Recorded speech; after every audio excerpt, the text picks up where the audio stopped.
Hey gum people, gonna talk about I'm trying to set up a little wind. I put a little hat over the speaker there so the brim is over the speaker, hopefully to block some of the wind out, since I get so many complaints about wind. But I can't control Mother Nature. I can't control the government. Government's more destructive than Mother Nature.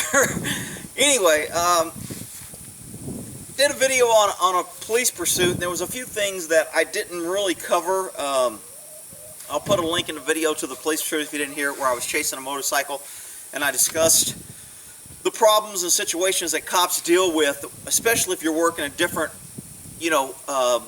jurisdictions. Because of the task forces that I worked, I was constantly moving from city to city to county in different jurisdictions. I was mainly in the same state, but when I was working child abduction, I was in a lot of other states and a lot of other international jurisdictions. So when you're dealing with other jurisdictions, there's always issues. So when I did this police pursuit, I talked about the city I was in.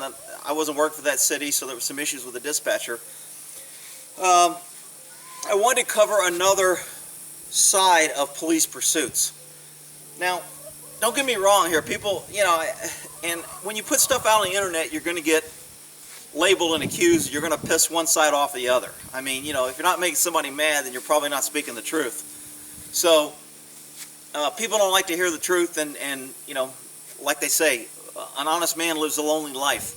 Because there's not a whole lot of people that want the truth. They want to feel good, they want you to be nice, they want you to say things that make them feel good. And when you tell them the truth, if they don't like it, they don't like not liking it, they don't like being around that. So that's where the old saying, honest men live lonely lives. On a police pursuit, I am torn between, in my opinion, and this is 30 years of doing it and watching it and seeing the results, I am torn between cops should not chase anybody and we should still chase people with limitations. There's just, there was one pursuit that I was in that I remember, and it really changed the way I look at things. And there were several pursuits where people got hurt. But normally it was a bad guy that got hurt. And sometimes it was innocent people that got in a wreck, their car got trashed, and they didn't get hurt. But they were hurt financially, and they were stressed and all that. And then there was people that got really hurt. And this one, we were staking out this one stolen vehicle, and of course the guy got in and he took off running. And this is where the laws kind of cause things, and government doesn't look at the big picture. And even the big picture, there's always yin-yang, good and bad, bad with all good.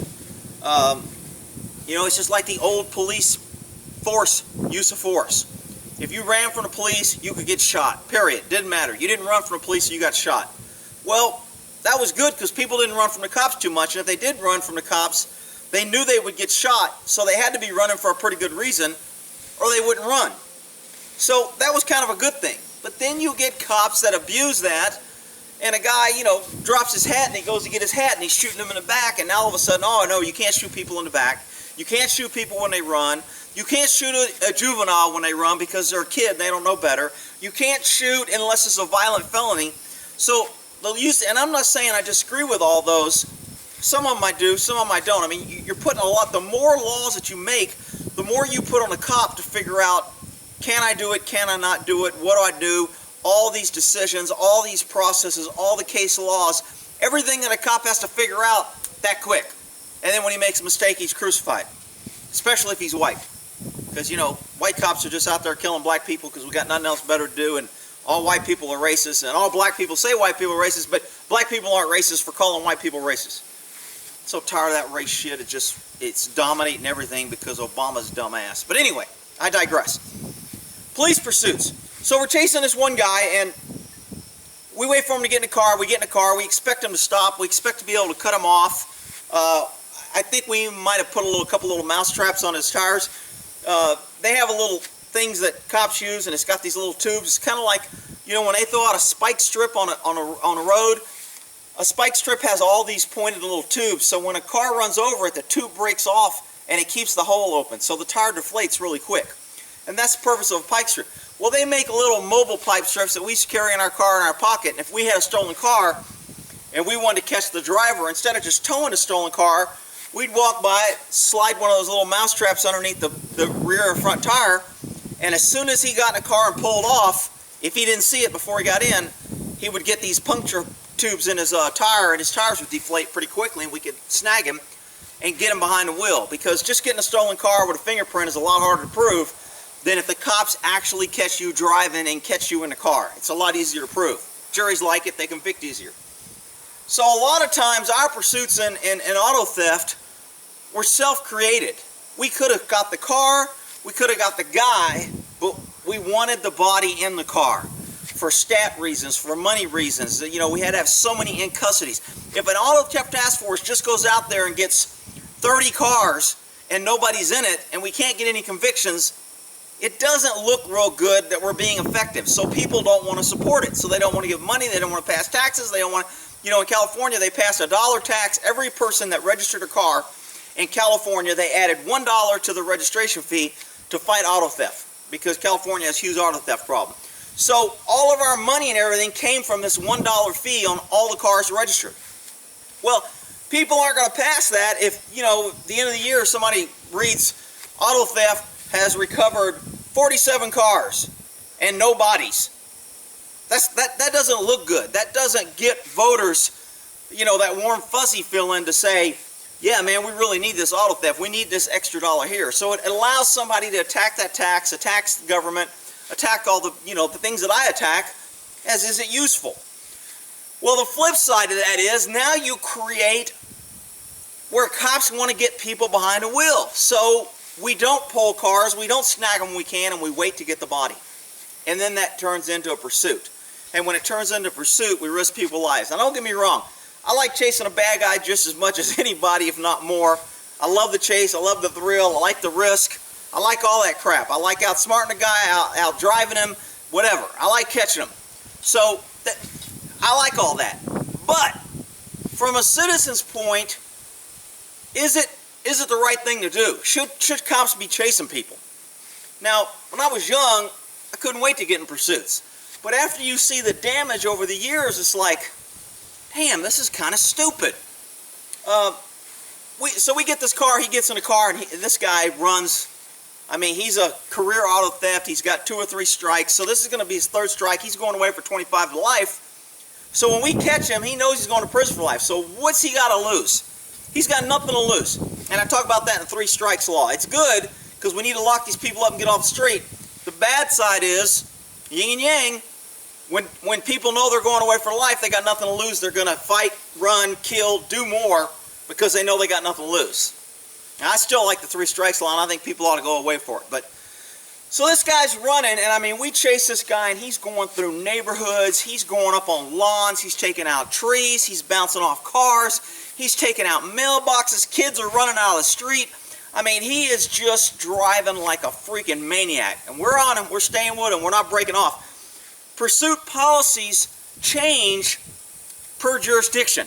Some cities will say, hey, you ain't chasing a guy if it gets too dangerous. If chasing him is more dangerous to the public than catching him, the safety of the public outweighs the pursuit and you have to break off.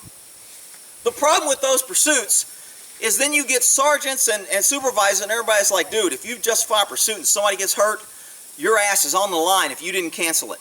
So I've been in jurisdictions to where as soon as we get in a pursuit, the sergeants are like calling off the units, break off the pursuit. Now, I didn't work for them and I wasn't in their policy, so I could continue the pursuit, but they wouldn't follow and help me, and I'd be on my own until I got my own units there, which they could be farther away.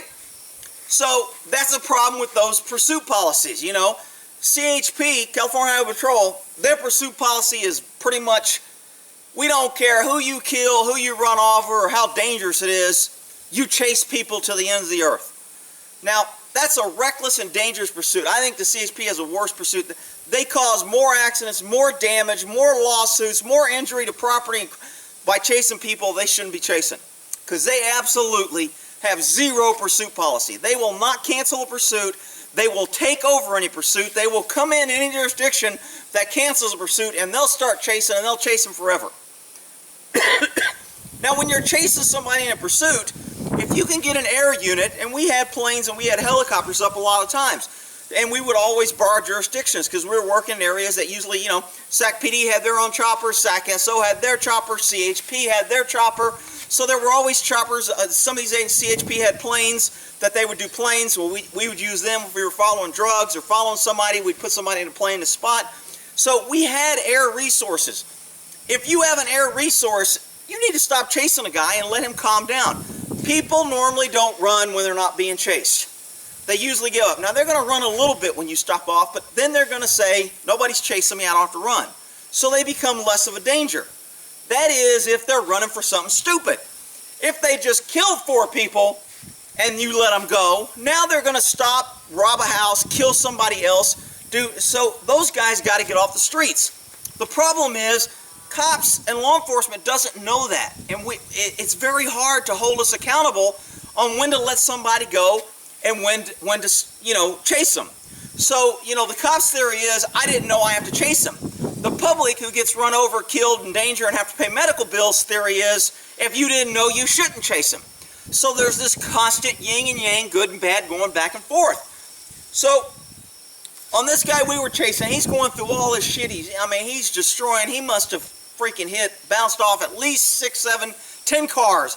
I mean, he was just playing bumper cars, and we're right on him. We're freaking behind him. We're calling it out. You know, there's probably 4 or 5 unmarked units. I don't even think a marked unit ever got in, because by the time we went pursuit and he was doing all this, we couldn't even get a marked unit there to get in with us. Well, anyway, he comes barreling through this intersection. I mean, it's a busy intersection. It's a 4-lane, all 4 ways. There's a lot of cars turning, and he hits this poor little old lady in a minivan, and he takes her out hard. And I mean, he just T-bones her right in the door. She's trapped in the car, and of course, we're not worried about her at the time. We're like, as soon as he hit her, he jumps out of the car and it's foot pursuit. So I'm chasing him through a couple parking lots. Another unit's chasing him, and we end up catching him. A couple parking lots over, tackling him. He threw some dope.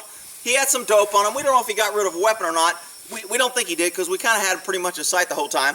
But we catch him, but he was running because he had dope. He knew he was going away. He was in a stolen car, so he didn't want the extra dope charge, so he wanted to try and run and get away so he could ditch the dope. But he wasn't going to ditch the dope. They don't ditch the dope until they're sure they're going to get caught, and that's why we can see him. So he could have ditched the dope anytime on that pursuit. We may have not seen it, or we would have left it or lost it, or somebody else would have picked it up. But he was like, maybe I'll get away, so I don't want to give up my dope, because that's the way crooks think. So he T-bones this lady, and man, after we get him into custody, you know, we're cleaning up the crime scene, we're taking pictures of damage, we're towing the car, we're confirming he's stolen, we're doing all our shit, the road's blocked off, people are displaced, people are pissed, damage, carnage, tow trucks, all over some knucklehead who stole a car and had a little dope in him. And now this lady is taken out, neck brace, screwed up, probably never walked again, probably going to live the rest of her life in a wheelchair. They're taking her out on a backboard. They had to cut her out with the jaws. I mean, just all this damage. And afterwards, I just kind of sat there and went, damn, you know, do we really need to chase this guy? And now this woman's life is pretty much over because we wanted to catch this guy. Now, do we know that he had dope and those stolen cars, the only 2 things we were chasing for? We knew we were chasing for a stolen car. We didn't know about the dope. But was that, I mean, when looking back, was that really worth this woman's life? I mean, she was old. She wasn't going to heal good. Her quality of life was going to be screwed for the rest of her life. Her medical bills are going to be outrageous. Her car insurance may cover her car. But I mean, at what point do you say chasing someone outweighs the risk to the public? Now, most agencies, except maybe the CHP, like I said, they had no, I like working with them because we could chase anybody, anywhere, anytime, no matter what. But the flip side of that is, you know, I didn't have to worry about the carnage and all the people, and I was covered by some limited immunity because I'm chasing, like I'm a red lights on. I'm covered from rules of the road. I got all this coverage, but no one else does. The public's pretty much screwed. And I mean, I've seen cops chase people for little shit. I've seen them chase them for serious stuff. But at some point, someone has to figure out, I mean, what it is. And I mean, if you ask me, hey, if you're chasing somebody and it gets dangerous and this guy is committing acts and he almost hits somebody, or he's in an area that he can't hit somebody, you need to terminate the pursuit. Now, there's a lot of young cops that are going to be like, man, that's bullshit, because once, and I agree, and I was there once cops know that you're not going to chase them, everybody runs. Because if I know you're not going to chase me and you pull me over speeding, and I'm like, shit, the policy is they can't chase me, I'll just speed up and I don't have to get a speeding ticket, I'm going to speed up and leave. If my option is to speed up and you can't follow me, or me get a speeding ticket and have to pay a fine, most people are going to go, screw the fine, I'm just going to drive off. Everyone else does it. So that's the problem with a no pursuit policy. And there's jurisdictions out there that have no pursuit policy. You will not chase no matter what. Now, I used to have a problem with those agencies, but you know what? Innocent people weren't getting killed by pursuits. So they had a valid point. So when should you chase them? I mean, it's got to be kind of an individual. Policy will dictate, your agency policy will dictate, but at some point, personal responsibility, you have to say, you know what, I need to break off. Now, I'm not breaking off a pursuit if another guy's chasing a guy and I'm not going to leave him hanging. That's just kind of a brotherhood cop thing. I wouldn't want somebody leaving me, so I'm going to stay in there. And I talk about where I got sued once, and that's why I got sued, because I was covering another officer, and I was like, well, I ain't leaving him. I know it's wrong, but I can't leave him, because if this guy kills him or takes his gun, I got to live with that. Then he comes out and shoots me or kills someone. I had to go in. So, and I'll cover that later. A couple people have asked about when I got sued, talk about that. But there has to be a point when you chase somebody to where, hey, you better get, I'm tired of you yapping on. I won't get complaints the damn chickens are quacking in the background. So, at what point do you not chase somebody? I don't know. I don't really have the answer. I mean, from a citizen standpoint, when I see cops fly through intersections at 70 miles an hour on a red light, I'm like, dude, you are freaking stupid. You're a danger in the public, and you're more of a damn danger chasing whoever you're chasing than the person you're chasing. Now, I would probably be right more than I was wrong. In that rare circumstance, they could be chasing Charles Manson, you know, the Zodiac Killer, some major criminal who really needs to get behind bars, and we need to get him in custody, and we may not get a second chance, and at all costs, catch this guy. But at some point, you got to go, come on, man, really? I mean, he stole a car. We'll get the car later. We could have towed the car. We can take the car into custody. I mean, to me, if you find a stolen car, I think you ought to be able to have to tow it. You need to get that car off the road. It's stolen. It's going to be used for crimes. There's no point in hanging around and following it. Now, if you watch the bait cars were just coming out when I was doing it. I mean, they let the guys run. They can shut them down. They follow them. Those are a little bit more controlled. You don't really get in a pursuit because you can shut the car down. So those are controlled circumstances. I don't have a problem with those. But CHP, I mean, I've watched them chase people. And the other problem with when you make a policy restrictive, you kind of make cops adapt to that by creating the exigency. So, and CHP, again, was perfect in this. You see it on the news all the time. They would shoot people in cars, say they try to run them over. So a cop is standing here. He knows the guy's going to run. I'm looking in the door, and as soon as he runs, I get in front of his car and pull my gun. So if he moves, now I can claim self-defense. He was going to run me over. To me, that's creating the exigency. It's wrong. It's BS. It shouldn't be tolerated. And for some reason, California lets California Highway Patrol get away with it time after time. And the reason why they let them get away with it is they don't want to get sued. They don't want to admit they're wrong. They don't want to just make a policy that, look, dumbass, if you jump in front of a car, you're in the wrong, not the guy trying to leave. If a guy tries to leave, don't jump in front of the car. The guy that just got charged, I just did a video, I can't remember where it was at, reached in the car and ended up killing the guy. Worked for some university. Shot the guy in the head. Now he's being charged with homicide. The guy ran instinctively. He wanted to reach for the keys, so when he reached in, he got trapped, and now he's getting dragged. So, did he create it? That's a little bit different than running in front of the car and drawing your gun to stop. Because you get into that, I talk about the Superman syndrome in one of my other videos, where when we get a badge, a gun, a vest, we kind of think we're invincible, we think we got a cape or Superman, so we do things that put ourselves in danger, and then we create that exigency to use more force, i.e., jumping in front of a car. Now I can shoot you because you tried to run me over.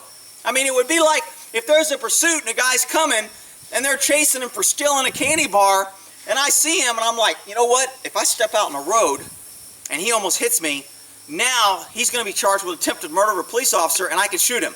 Here comes the car, lights the siren, he stole a candy bar. I'm going to get in front of the car. Stop! Holy shit, he almost tried to hit me. Bang, bang, bang, bang. I can shoot him in the head now. That is absolutely ridiculous. I don't know California Highway Patrol has been sued for this time and time again. They are the absolute worst at this. So, but they do it, and they have no pursuit policy, which means their officers are non-accountable, which means their officers are exempt to chase anybody dangerously anywhere they want, no matter at what risk to the public. Now, almost all agencies I work for, if your pursuit went into a school area, you terminated the pursuit. The problem with that is, if you're going into a school area and I shut down my lights because I see school zone, the guy in front of me is still running till he loses me. So it really doesn't stop him from creating carnage and doing damage in the school zone. It just means I shut my lights off, I drive through the school zone so I comply with policy, and as soon as I get through the school zone, I flip back on my lights and I pursuit back on. I mean, come on. At what point are we going to have some reasonable policy on pursuits? Now, again, no pursuit policy isn't good, but chasing anybody for anything, no matter what, isn't good either. And I'm not sure what the right answer is, but those are some of the problems with pursuits that I want to talk about, different agencies. I'll do a second video on pursuits where I try to stick to more policy and what I've kind of learned from me doing pursuits. But I'll end this one here because I kind of got long-winded, which is a surprise, and on this pursuit policy. So let me do a second one on just policy instead of all this other crap. All right, we'll end it there.